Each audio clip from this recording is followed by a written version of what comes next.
Good evening. This is All India Radio and I'm Abhishek Kumar with the news at 9.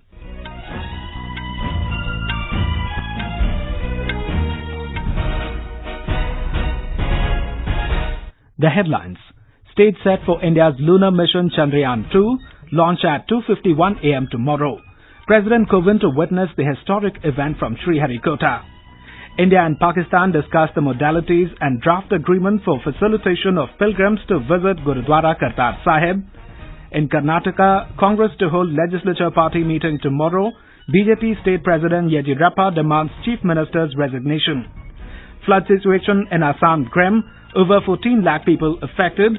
Relief and rescue measures intensified.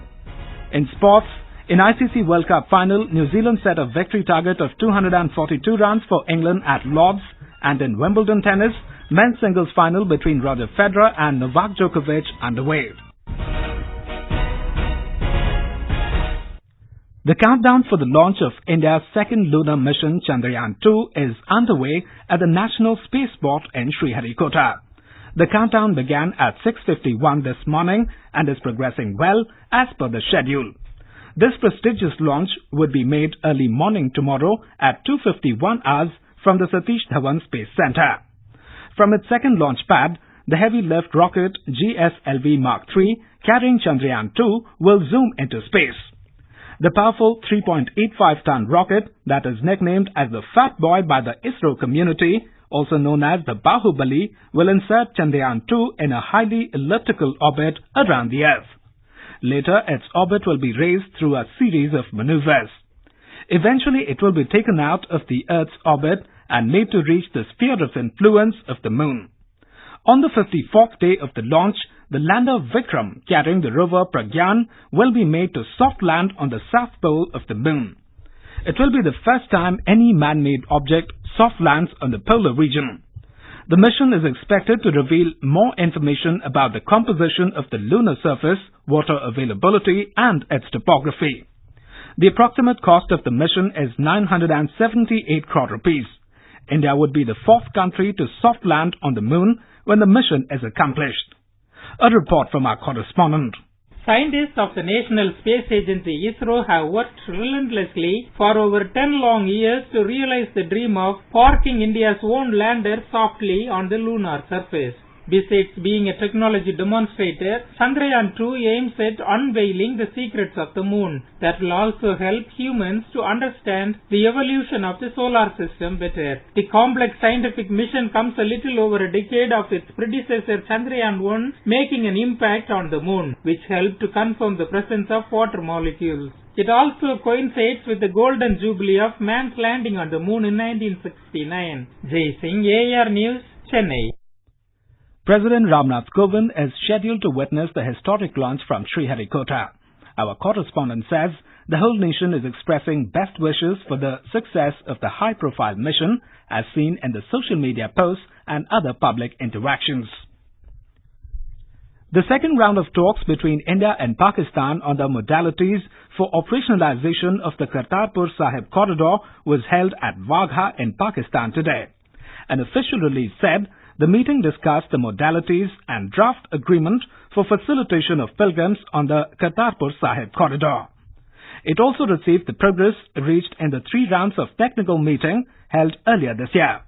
The Indian delegation led by SCL Das, Joint Secretary in the Home Ministry, urged Islamabad to take into consideration the sentiments of the pilgrims to have smooth, easy, unrestricted access throughout the year to be able to visit the holy shrine. In this context, we have reiterated our request that 5,000 pilgrims be allowed to visit Gurudwara Kartar Sahib using the corridor every day, given the expected high demand on our side. We have also reiterated the request that 10,000 additional pilgrims be allowed to visit on special occasions. Mr. Das said that it was also agreed that to allow visa-free travel for the Indian passport holders and OCI card holders 7 days a week. Briefing media, Mr. Das said details of the bridge that India is building on its part of the corridor were shared. He said Pakistan agreed to construct on their side on the Ravi River instead of road or causeway to match the construction on Indian side. The celebrations of 20th anniversary of the victory in Operation Vijay at Kargil began in Delhi today with the theme Remember, Rejoice and Renew. Defence Minister Rajnath Singh and Army Chief General Bipin Rawat paid tributes to the martyrs at National War Memorial where a victory flame was illuminated. The victory flame will travel through 11 towns and cities to finally culminate at Dras, wherein the flame will be merged with the eternal flame at the Kargil War Memorial. An official release said the Kargil Vijay Diwas celebrations will be spread over 3 days from 25th to 27th of this month and will be organized at Dras and New Delhi. However, as part of the build-up to the main event, numerous activities are being organized all over the country from the very first week of this month. In Karnataka, the Congress will hold its legislature party meeting in a hotel at 9 a.m. tomorrow. Former Minister and sitting MLA Ramalinga Reddy told media that he has not taken any decision about his withdrawal of resignation and he will attend the assembly session tomorrow. He will later meet the Speaker. Water Resource Minister D.K. Shivakumar has accused the BJP of direct involvement in the present political crisis in the Karnataka government. Meanwhile, Karnataka BJP President B.S. Yeddyurappa has demanded the resignation of Chief Minister H.D. Kumaraswamy. Speaking to media today, he said the coalition government had lost its majority, therefore Mr. Kumaraswamy must resign from his post or face trust vote in the assembly tomorrow. He claimed that 16 MLAs from JDS and Congress have resigned and 2 independents have also withdrawn support to the government and extended it to the BJP. The National Investigation Agency NIA has arrested 2 persons from Nagapattinam in Tamil Nadu on charges of conspiring and preparing to wage war against the union government. They will be produced before a special NIA court in Chennai today.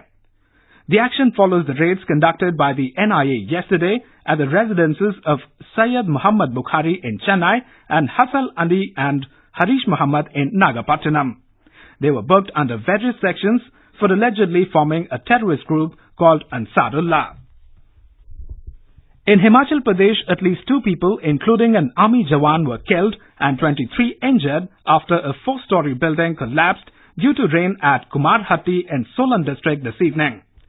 Solan Deputy Commissioner K.C. Chaman said that 37 people were trapped, including army Jawans. So far, 23 people have been rescued and admitted to a nearby hospital. This is All India Radio giving you the news. For quick news updates, follow us on Twitter at AIR News Alerts. In Assam, there is no respite from flood fury due to incessant rain and new areas have been inundated. Roads, wooden bridges and culverts have been damaged at various places in the state. Over 50,000 hectares of cropland have been affected due to flood. Vigil has been intensified in the Kaziranga National Park and other wildlife areas to prevent poaching as most of the parks are underwater now. Over 14 lakh people are reportedly affected in the current wave of flood in 25 districts. The Army, NDRF, SDRF and local people are carrying out rescue operation. Relief materials including baby foods are being distributed in flood-hit areas. Several ministers are visiting flood-hit areas to take stock of the situation. In Nepal, the death toll from floods and landslides triggered by heavy rains has reached 60. A report from our correspondent.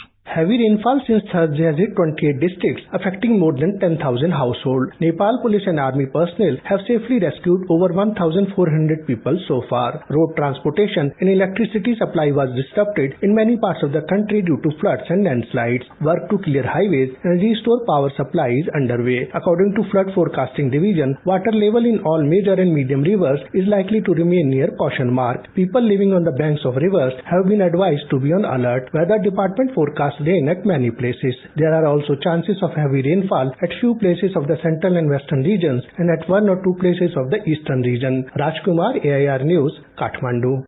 Punjab Congress leader Navjot Singh Sidhu says he has resigned from Punjab cabinet. In a tweet, Mr. Sidhu has said that he had sent his resignation to Congress chief Rahul Gandhi on 10th June and would send it to Chief Minister Captain Amrinder Singh also. Mr. Sidhu had been sulking after being stripped of key portfolios in the Punjab cabinet reshuffle in June. On June 6, Chief Minister Amrinder Singh had divested Sindhu of the local government and tourism and cultural affairs departments and allotted him the power and new and renewable energy portfolio. The News Services Division of All India Radio in its weekly bilingual live phone-in program Public Speak Tomorrow will bring you a discussion on Skill India, Kaushal Bharat, Kushal Bharat. This can be heard on FM Gold channel and additional frequencies from 9:30 p.m. Listeners can ask questions to the experts sitting in our studio on toll-free telephone number 1800-115767. Listeners can also ask questions on telephone number 011-233-14444 and post queries on our Twitter handle @AIR News Alerts by hashtag AskAIR. This program is also available on Doordarshan DTH. In Sikkim, youth are being imparted skills training under Pradhan Mantri Kaushal Vikas Yojana PMKVY. The centre has released over 2,16,000 rupees to the state for the purpose. Both general and tribal areas are to be covered under it. Here is a report from our correspondent. The youth under 25 are expected to get industry-relevant skills under the flagship program for better livelihood options. As per the response to Skill Development Department Government Scheme, the youth are interested mainly in hospitality and tourism and organic farming. We have the success story of Arpan Chetri, who after passing class 12 got into job of sales executive in Mumbai, earning rupees 15,000 per month. Usha Sharma, Gangtok, Sikkim. The Golden Jubilee edition of International Film Festival of India IFFI will be held from 20th November to 28th November 2019 in Panaji, Goa. Minister for Information and Broadcasting Prakash Javadekar gave this information to media persons after the steering committee meeting of IFFI 2019 in Panaji. Mr. Javadekar said, IFFI is our pride and roadshows will be organized in 7 cities. An international arbitration court has imposed a penalty of over $5 billion on Pakistan for unlawful denial of a mining lease to a company for the Reko Deeg project in 2011. The Tethyan Copper Company TCC had filed claims for international arbitration before the World Bank's International Center for Settlement of Investment Disputes ICSID in 2012 after the Balochistan government rejected a leasing request from the company. The company had claimed $11.43 billion in damages.